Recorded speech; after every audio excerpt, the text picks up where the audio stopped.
It is amazing the type of strength we can find inside of us. If you want to succeed in this life, you must fight against the spirit that tells you this cannot work. You look here, impossibility written everywhere. Except God helps you, you can toil and toil. But when God visits you and you experience divine encounter, it changes your whole world. The day you were conceived, there were millions of potential human beings you were fighting with, and you defeated all of them. You were born a winner. Please, brothers and sisters, never you be 100% bad. It's the worst thing that can ever happen to you. Esau's strong point was in caring for his father. No matter how bad you decide to become, never neglect your parents. Your mother who carried you for 9 months.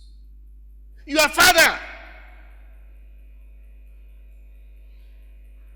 I don't know what my elder sister did once. And my dad looked at her and said, look, when you were born, I was going to fetch water. Your mom was almost dead. And I wanted to cross a barbed wire fence. It caught my nose. I nearly bled to death. And when he said it, you could see that he said it with a kind of burden. I did this for you. Hallelujah. So never you ignore your parents who bore you. Number 2, never you play with your spiritual fathers and mothers. Never you. Always learn how to stir them up so that they can freely say, oh, my son, it shall be well with you. When your father or mother says it from the bottom of his heart with a certain burden and passion, anybody giving you 1 million is not doing you good. You can't compare it with this. When your mom says, look, my son or my daughter, as you took care of me, your own children will take care of you. They will do more for you. There is no silver and gold more than that. Esau knew how to hunt and how to cook. And that was about to give him the Abrahamic blessing. It was a blessing or invocation that couldn't be shared between him and Jacob. It was the winner takes it all kind of blessing. But the gift of hunting and cooking was about to give it to him. No knowledge in life is useless. I was reading a book on the Second World War, and I came across a story that moved me. Was it at the Auschwitz concentration camp? Hitler's people were gassing people in their thousands. You get there, you are lined up, men and women, all stripped. Then you are given something like soap. And you are told, go in and clean yourself up. But it's a gas chamber. Immediately you go in and you are locked. They gas you. From another side, they bring your cups out. The whole area, the whole place, miles and miles away, we are smelling. Because you didn't even know how to control the stench of people burnt, cremated, and what was happening there. This Jewish boy came to his turn to walk through the door. He looked up to the man and he says, sir, you are making a mistake. What do you mean? You are making a mistake by trying to kill me. I am a forger. There is nothing. Sign your signature, let me show you. And the man signed his signature. This boy looked at it, picked his pen, and signed it exactly. Took him aside. He was taken to the leaders. This boy became the master forger who signed signatures on passports, British, whatever passport, French, because they will fake it, and this boy will sign the signature exactly like that. That was what German soldiers used in crossing into the Allied fronts. And that was what kept this boy alive until the war ended. Don't neglect any gift, any virtue you have, no matter how insignificant. Imagine Moses, if he had forgotten the rod in Midian when he was living. Useless rod. You are no more going to be a shepherd. But he took it. Do you know that that rod was what turned into snake? In the demonstration of power in the palace of Pharaoh.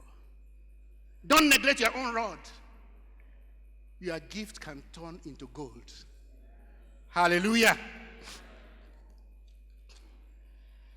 It was that rod he used in splitting the Red Sea.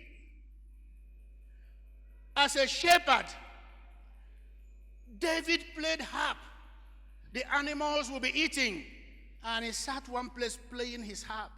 And that was how he continued perfecting his skill. One day, somebody said to Saul, "O king, you are now being disturbed by demons. If we can find somebody who knows how to play the harp very well, we will get him. So that when these demons begin to torment you, he will play and quieten the spirits." He said, "How can we find such a man?" Somebody said, "I know the son of Jesse, a mighty man, and he plays skillfully." Playing harp got David job in the palace. As a shepherd, he had a sling. And these people, that is their machine gun. They can shoot, catapult. They can shoot to kill. And it was through the sling he was able to slay Goliath of Gath.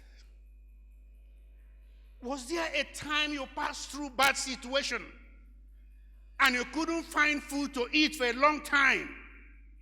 Or you came to next to nothing? 0, 1, 0.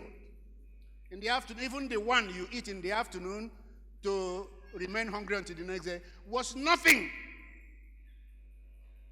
And when you remember it, you feel bitter. No, it's a training. Sometimes situations come to us. We forget that the person we serve is the Most High. He said, "Am I not God? Is there anything too hard for me to do?" We continue living this regular day-to-day life. We forget who we are. Problems of this life make us forget how great our God is. So that hunger is a training. Don't be bitter.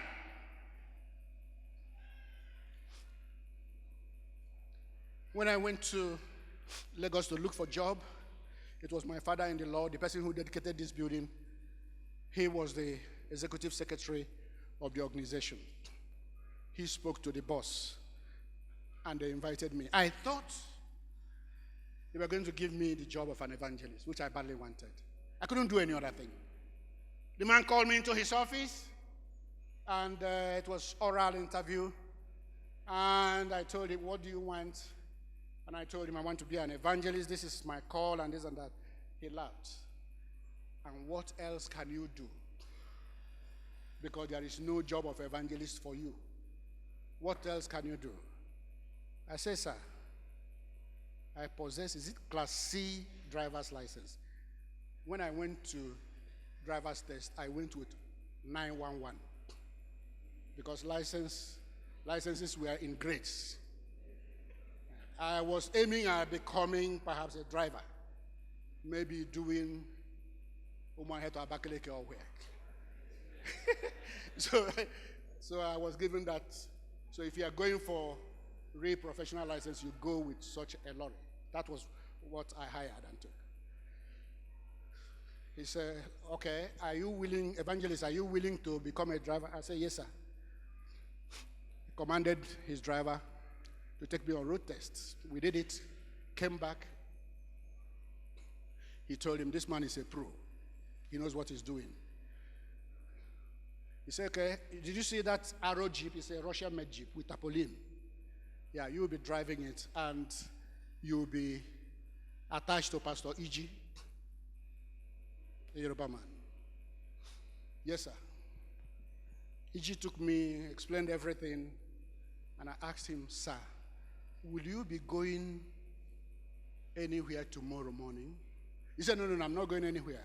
Because I looked at that Jeep for years, grease plastered everywhere.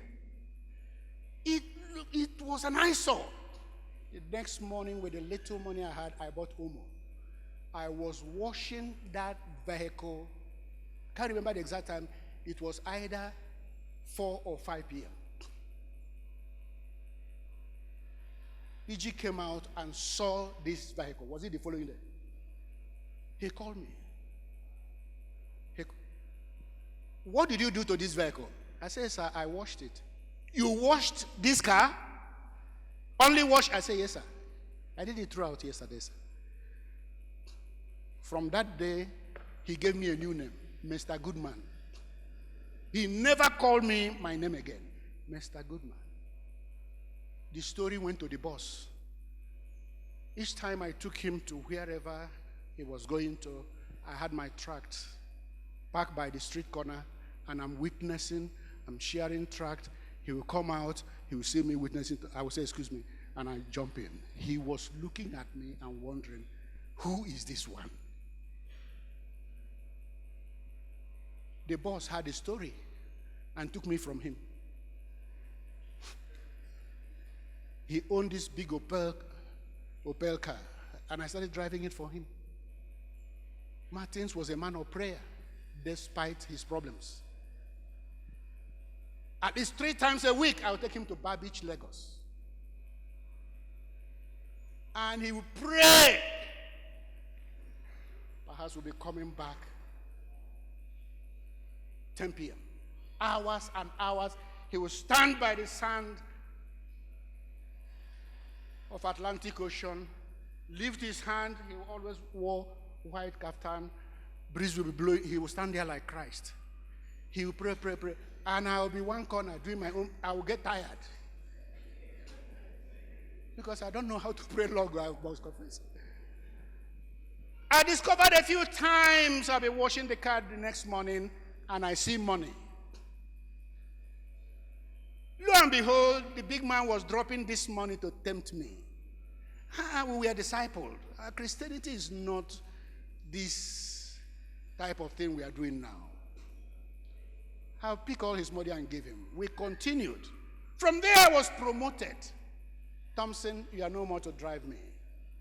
You are becoming the purchasing clerk.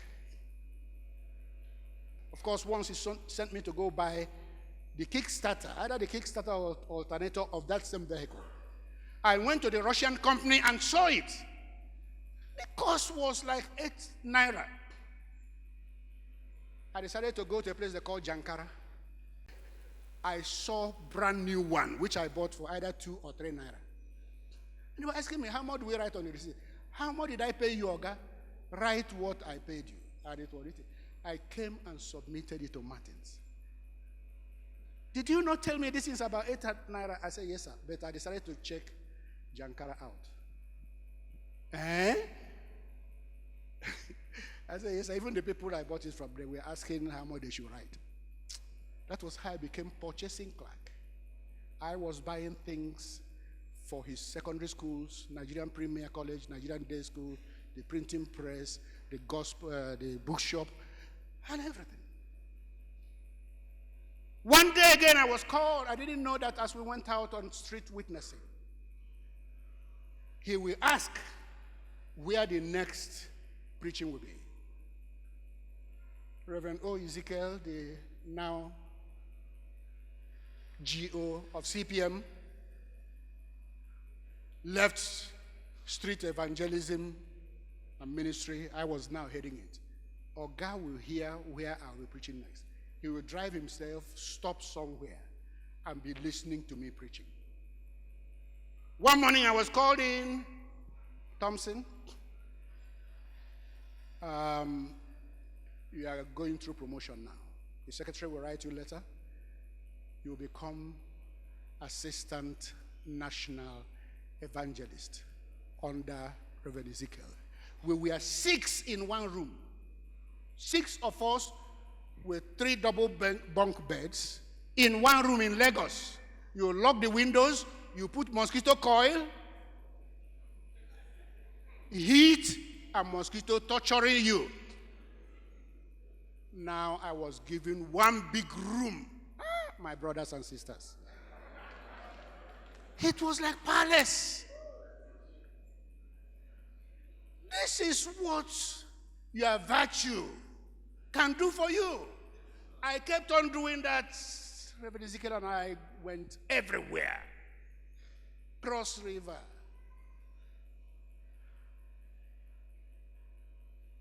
What did they call Bendel then? Wherever. We'll go out for 2 months from town to town, from village to village. One day I was called in again. Thompson, you are receiving your next promotion. I'm posting you to Jos. You'll be based in Jos. You'll be representing Free Gospel Society all over northern Nigeria. All the conditions spelled out. What did this man say in me? My English was horrible. My book have tear. That's what we spoke then. That's how I became regional overseer. From where I stepped out, that's where you see me now. It is just climbing the ladder, not knowing what future held. But virtue played a big role. 2 Timothy chapter 1 verse 5 says, when I call to remembrance the genuine faith that is in you, which dwelt first in your grandmother Lois and your mother Eunice, and I am persuaded in you also. That was what Timothy came with. Faith brought from grandmother and mother. Take every good quality disposition you have along, wherever you are going. Let it be, let people know you for some good thing. It will become handy someday. It will save you someday. It can elevate you someday. God asked Moses, what is it you have in your hand? What do you have? Nobody loves you without a reason. And nobody hates you without a reason. Some people don't like me. I know everybody cannot like me. And sometimes they tell me, I don't like being in a meeting. When I have the opportunity to say, I'm sorry. So what is it I do that offends you? And they tell me, I'm still trying. Ask my wife now. She will tell you that I'm not the very man she married 43 years ago. I'm trying. So if I step on your toe, forgive me and know that I'm trying. Only that God has not finished with me. Hallelujah. I'm trying to change. I'm trying to get better. The virtue you possess is your asset. The bad character you have is a time bomb. The bad character can make you a loser. The virtue can open a great door for you. Stop complaining that nobody agreed to lend you money. The ones they lent you before, have you paid? Eh? Answer me now. The money they lent you, how many brothers or sisters have lent you money in this church? Have you paid up to now? You think they have forgotten? When you come again, you think you are going to get? There is always a reason. There is a reason for everything. It is called cause and effect. Make yourself lovable and you'll be loved. Make yourself trustworthy and you'll be trusted. Make yourself detestable or offensive, people will avoid you. Nobody loves without a reason. This world revolves around principles. Principle of give and take, or sowing and reaping. What you sow, you will reap. Your virtue is very, very important. Stop complaining. Sister, are you complaining that your husband's love is running down like battery? Check yourself. Nobody loves without a reason. Nobody loves without a reason.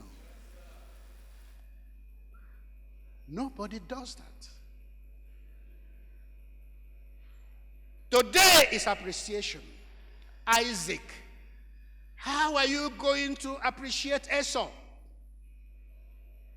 who has been hunting bushmeat and making pepper soup for you? What are you going to do?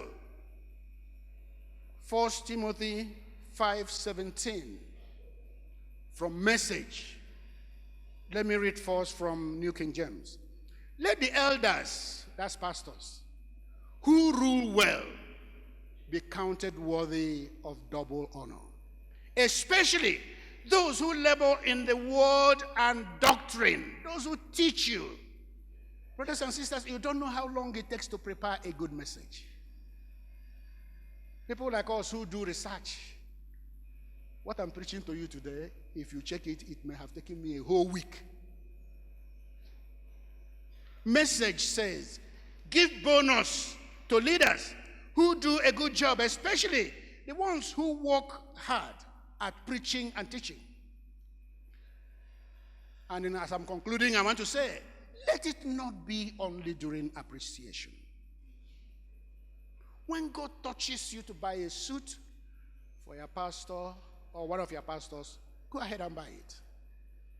When God speaks to your heart, give money to so person. Do it. God will never come from heaven shouting. My wife was in ABU studying. My 3 children were in private schools, Alama, Ekwa Private School. And you are paying this. How much was I earning?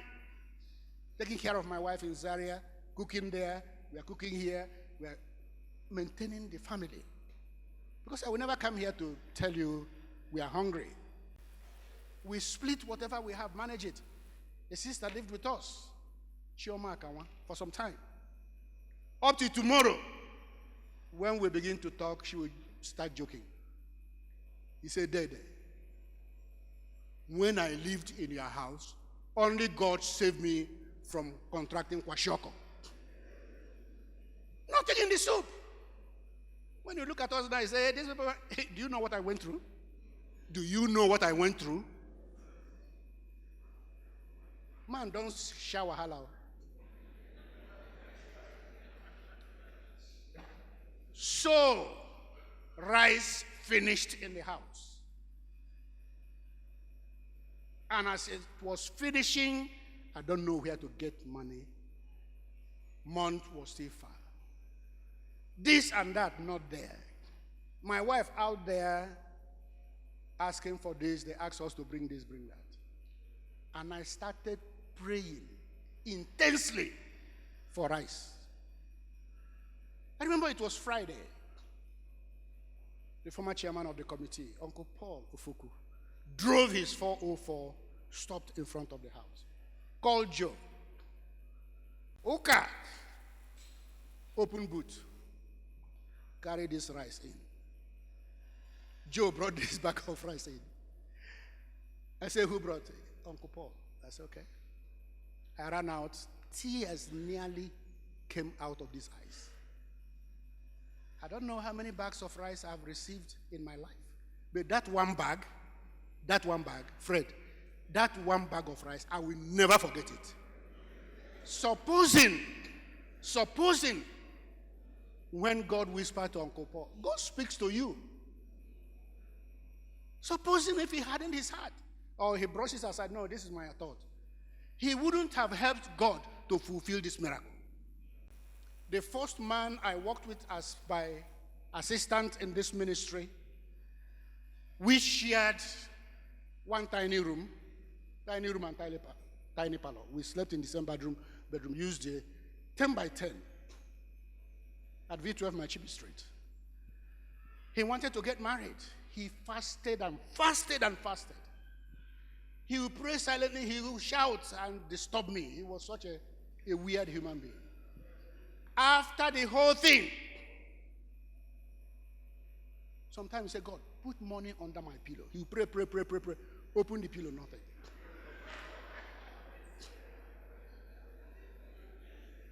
Finally, he called me, Brother Thompson, you know. He said, God has answered all my prayer, but the brethren have hardened their hearts. Yeah. If God has had me and is sending you and you refuse to go, will I blame God? Pastors, do you see what we suffer? God has answered all those prayers, but these people, shall we rise up? Hallelujah. We hope this message has inspired you. Thank you for watching. To order for this message, please call 080-3641-2443. God bless you.